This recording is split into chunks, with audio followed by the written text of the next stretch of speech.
How to reopen Instagram photos already viewed in mobile. So hello guys, welcome back to my YouTube channel. In this quick tutorial I'll be showing you how to reopen Instagram photos already viewed in your mobile. So first thing, just head over to Instagram, and let's say if you have already received a one-time view only messages on your Instagram. So in that case, what you can do is you cannot directly view the photo because of the Instagram privacy reason. So instead, what you can do actually is just come over to your profile section at the bottom right corner, and once you're inside here, just tap on this hamburger icon at the top right corner and click on this your activity option.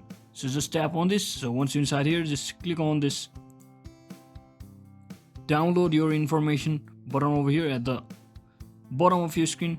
If you don't find it, you have to scroll down and click on this simply, and from over here all you have to do is just click on this download your information,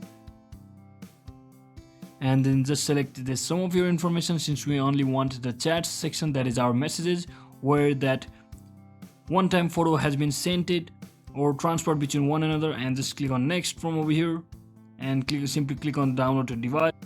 So once you're inside here, just click on this create files, and they will be sending your messages history or file as an HTML format and to your registered Gmail account, and you can view it from over there by simply downloading it on your device. So that is it for today guys. I hope this video was helpful. If it was, don't forget to like and subscribe to the channel. See you on the next one.